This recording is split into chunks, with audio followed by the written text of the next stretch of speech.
Hello everyone, welcome to other YouTube channel. तो हम बात कर रहे हैं स्टोइकियोमेट्रिक क्लास 11 के बारे में। तो स्टोइकियोमेट्रिक जैसा कि जो लास्ट वीडियो आपका, उसमें भी मैंने स्टोइकियोमेट्रिक के बारे में थोड़ी डिटेल में चर्चा करी है।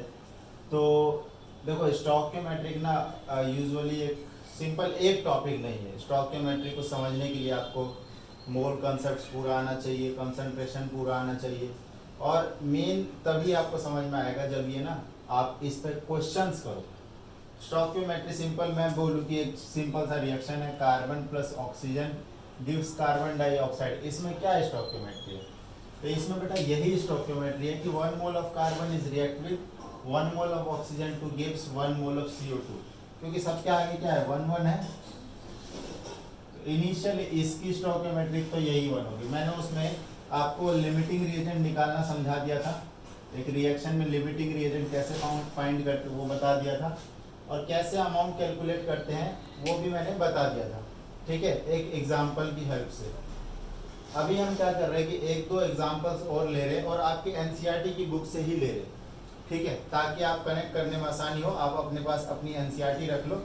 तो इसमें जो प्रॉब्लम नंबर 1.3 है वो मैं इसमें सबसे पहले करवाता हूँ। NCERT problem number 1.3।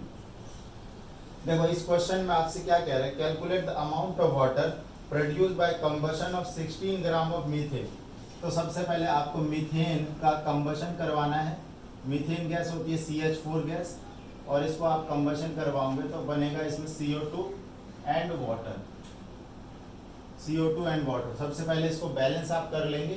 तो बैलेंस करने के लिए यहाँ पर देखो 4 हाइड्रोजन है, आपको यहाँ पे 2 से मल्टीप्लाई करना पड़ेगा, एंड देन यहाँ पे 2 से करोगे।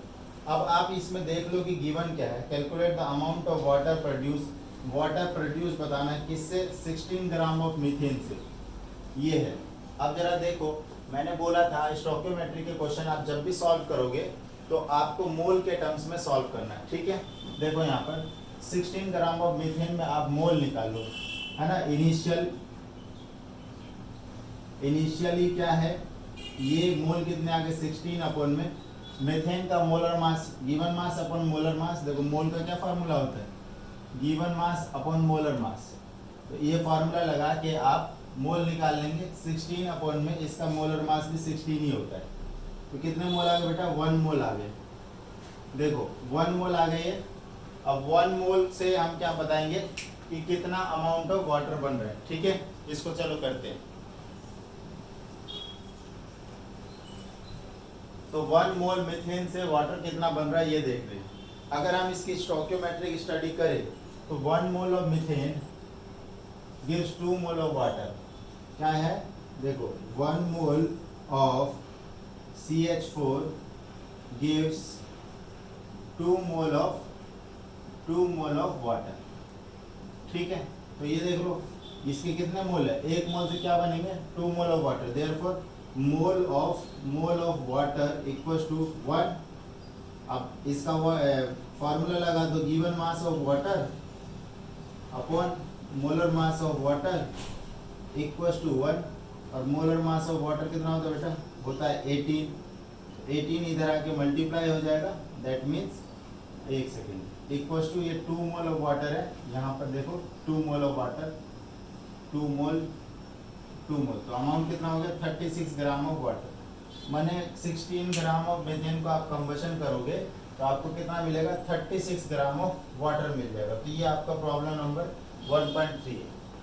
अब देखो एक और कर लेते हैं, प्रॉब्लम नंबर आपका जो 1.4 है इसको भी देख लेते हैं। प्रॉब्लम 1.4 आप एनसीईआरटी अपने पास रखे, उसमें क्वेश्चन आपको समझने में आसानी रहेगी, वहां से आप रीड कर सकते हो।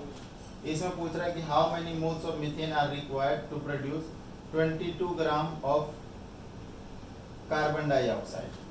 ठीक है, तो इसमें ये पूछ लिया, रिवर्स पूछ लिया। देखो रिएक्शन सेम रहेगी, CH4 का ही कंबशन है।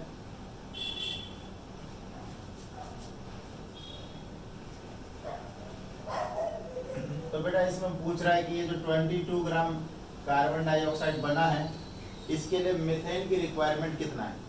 तो जिसका निकालना और जिसका दिया हुआ उन दोनों का आप कंपेयर कर लो, लेकिन सबसे पहले आप मोल निकालो। मोल के टर्म्स में ही आपको कंपेयर करना है जो भी करना है।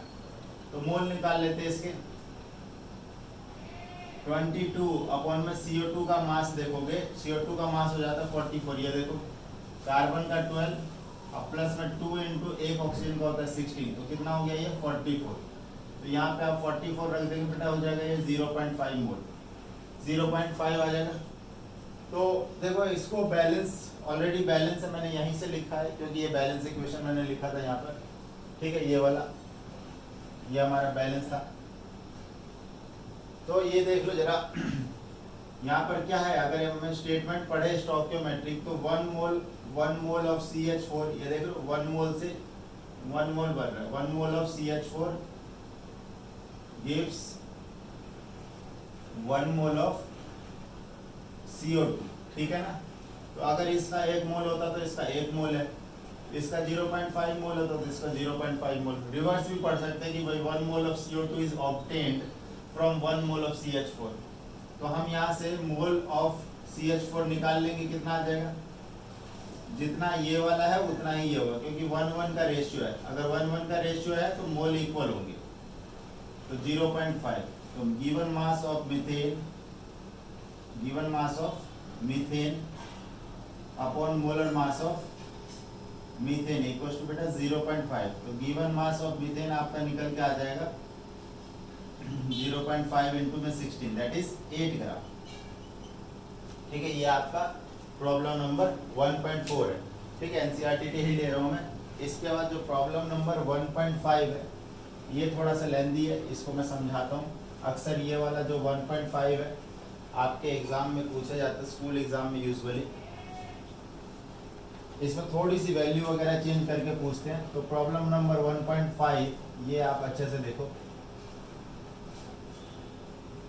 50 किलोग्राम ऑफ N2H2, देखो N2H2 और अमोनिया वाला रिएक्शन लिख लो, N2 प्लस में H2 गिव्स 2NH3 अमोनिया,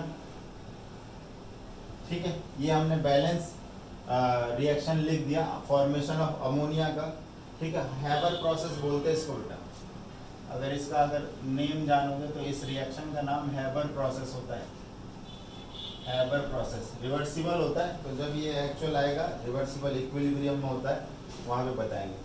तो इसमें देखो अमाउंट दिया हुआ है, ये 50 kg दे रखा है और ये वाला 10 kg दे रखा है। तो इसमें दो चीज़ें पूछी है, एक तो limiting reagent and amount of NH3। पहली क्या पूछी है कि लिमिटिंग रिएजेंट बता दो। लिमिटिंग रिएजेंट लास्ट जो लेक्चर था, लास्ट वीडियो में, उसमें मैंने बताया था कि लिमिटिंग रिएजेंट क्या होता है। तो अगर आपको नहीं पता तो please refer that video. Amount of NH3 produce, amount of NH3 produced. देखो यहाँ पर तो सबसे पहले अगेन फिर से मोल निकालना है। अच्छा, लिमिटिंग रिएजेंट बताने के लिए स्टोइकियोमेट्रिक रेशियो फाइंड करना होता है, तो वो जो कि मैंने लास्ट वीडियो में समझा दिया उसको, ठीक। अब जरा देखो करते हैं, N2 plus 3H2 gives 2NH3। जरा दोनों के मोल निकाल लो पहले। इनिशियल मोल निकाल लेंगे। इनिशियल मोल कैसे, 50 अपॉन 1.14, ठीक है, 15 अपॉन 28, क्योंकि ये N2 है, नाइट्रोजन का मास होता है, नाइट्रोजन एटम का होता है 14 और ये नाइट्रोजन मॉलिक्यूल है, ये 28। इसको बेटा डिवाइड कर लेंगे हम लोग। इसको अगर डिवाइड कर लेते हैं, अच्छा अभी इसको इतना ही रहने दे। अच्छा किलोग्राम है तो आप 10 की पावर 3 का फैक्टर यहाँ पे यूज़ कर लो, ठीक है। इसके निकाल लेते हैं, 10 किलोग्राम दिया हुआ है, इसका मोलर मास होता है 2 इंटू 10 पावर 3। तो ये तो इजीली सॉल्व हो जाएगा, तो इसको कर लो 5 इंटू 10 पावर 3। तो इसके इतने मोल है, इसके इतने मोल है।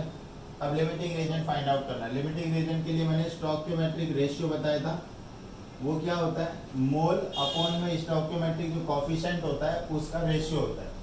मतलब देखो 50 अपॉन में 28 इंटू 10 पावर 3 अपॉन में 1, ठीक है, क्योंकि यहाँ पर क्या है, यहाँ पे 1 है, तो इसको 1 से डिवाइड करेंगे तो सेम ही चीज़ रह जाएगी।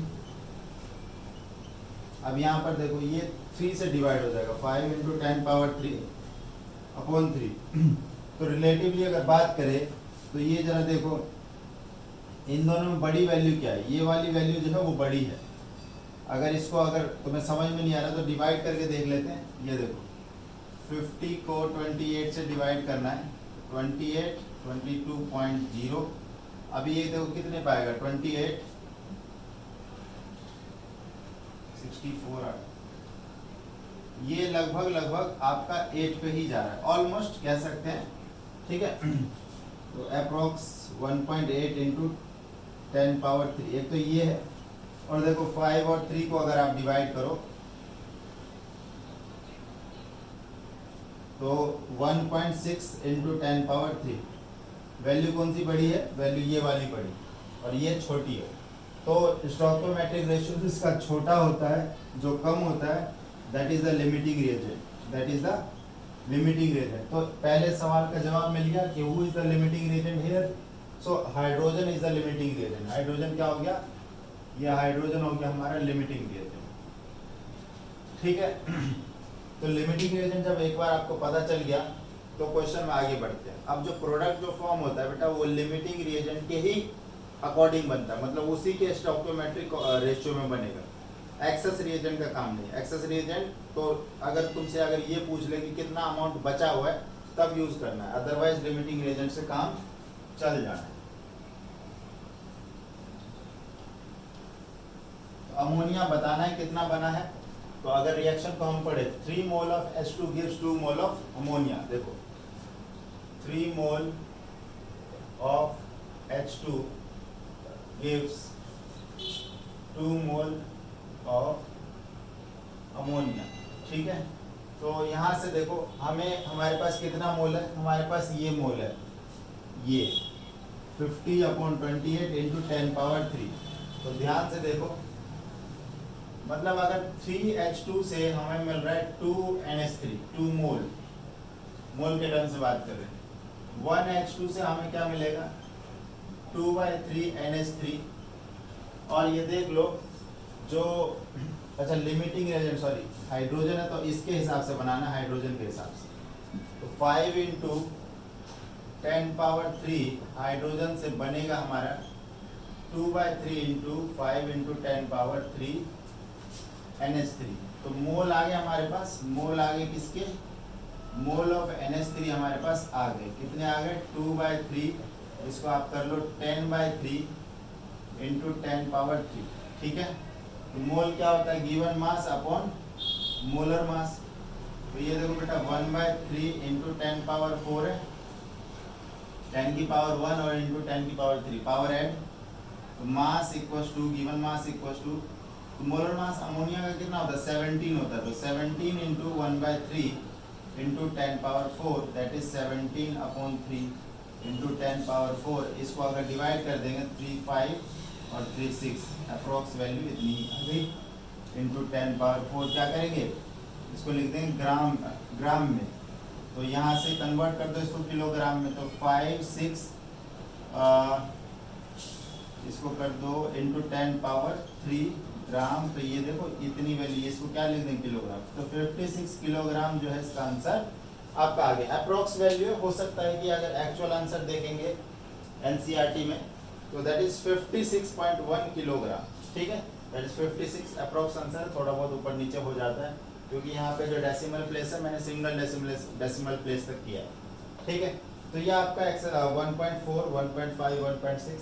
बेटा स्टोइकोमेट्रिक अगर आपको प्रॉपर समझना है तो you have to do lots of question. अगर इस पे आप 10-15 क्वेश्चन नहीं करोगे इस टॉपिक पे तो आपको समझने में थोड़ी मुश्किल हो जाएगी। इसके एक्सरसाइज वगैरह में जो क्वेश्चन है उसको आप ट्राई करेंगे, ठीक है। तो नेक्स्ट वीडियो में मैं स्टोइकोमेट्री में ही जो अदर पार्ट है कंसंट्रेशन वाला उसको स्टार्ट करता हूँ, that is very very important. Hopefully ये वीडियो आपको समझ में आया होगा। Thank you so much.